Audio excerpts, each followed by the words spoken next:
music review for you. Dreamatic, released in 2011 by Richard Thompson.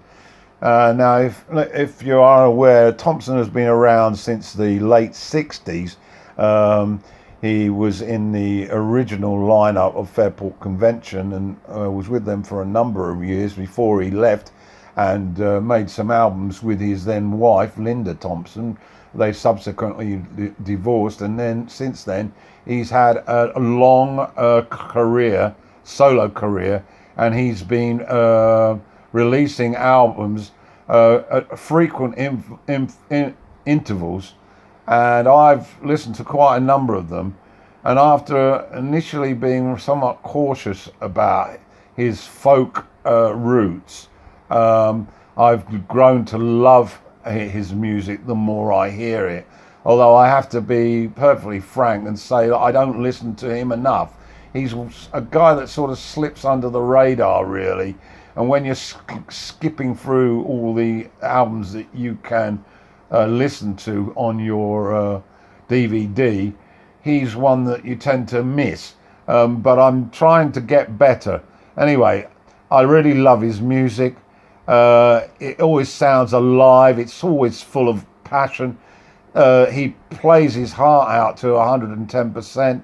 His writing is cutting and provocative and interesting.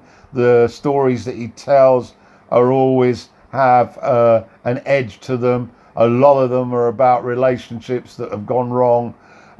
His use of language in the lyrics are first class. He's a very, very gifted songwriter. And of course, as a guitar player, he is top draw. He is right up there.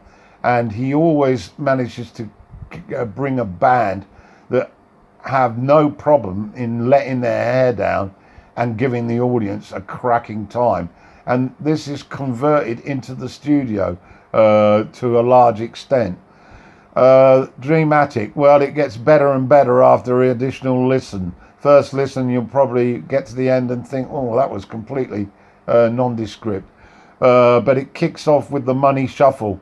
There's some great horns and violins to give it a solid mystical Eastern feel. And it's live. It's a political slap at greed. A lovely beginning. Very up-tempo. Track 2, Among the Goose, Among the Grey. I don't know whether I've got that correct, that title.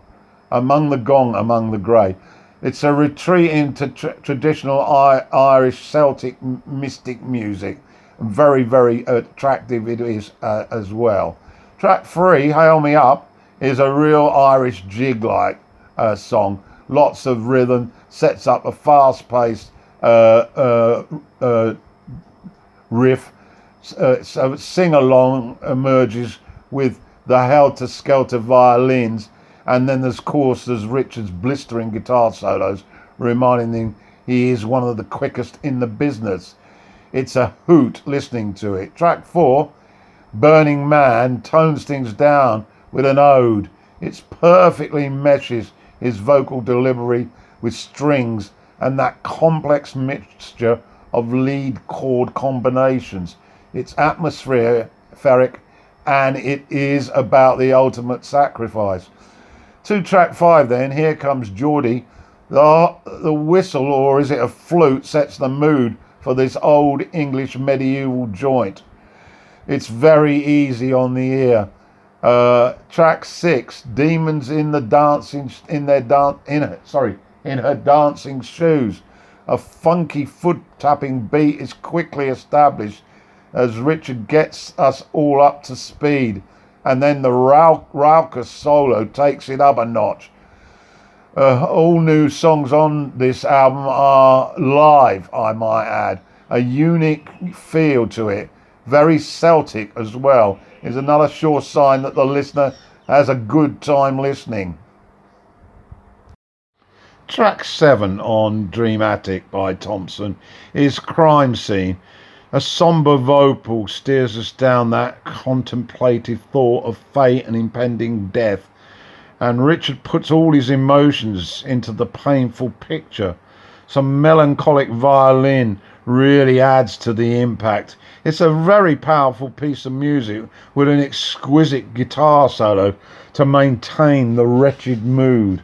It's about a murder, a rather vicious murder, and a crescendo of noise finally subsides at the end of the track.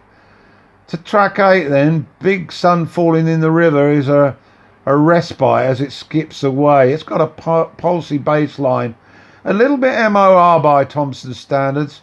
Neat lead guitar solos keep you interested, however, and he's almost nonchalant, the ease with which he creates these lead runs.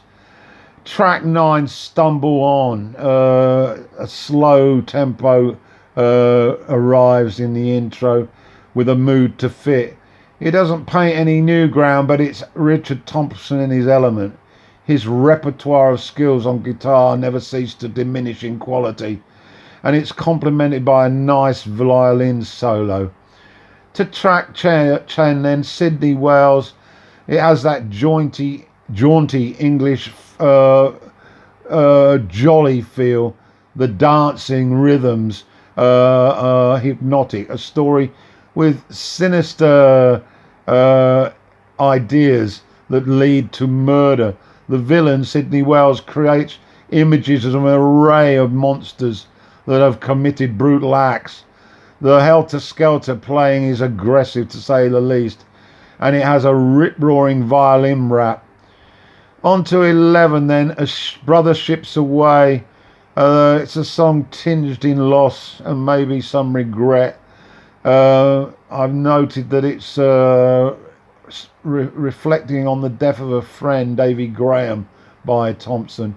It's played simplistically and sympathetically, and it works very well. Track 12 is Bad Again. It's a rocker, a bit uneventful, but this is a live album, and I'm sure the audience loved it, as the horn blows profusely along with the strings and Thompson's lead licks. It's a razor sharp rocker and a real rebel rouser. And finally, the finale, If You Love Whispers Your Name. This is a tour de force, a 7.5 minutes. It's a plea to be awake, aware and responsive. It's a slow blues ballad that churns away inside you, reminding you of all those lost opportunities, particularly in love. The guitar rips your heart out and pleads for truth and not to lose. The guitar rolls over your emotions and clutches you tight. A truly exhilarating musical experience and a wonderful finale to a great live albums. So I really suggest you get to listen to The Dream Attic by Richard Thompson, released in 2010.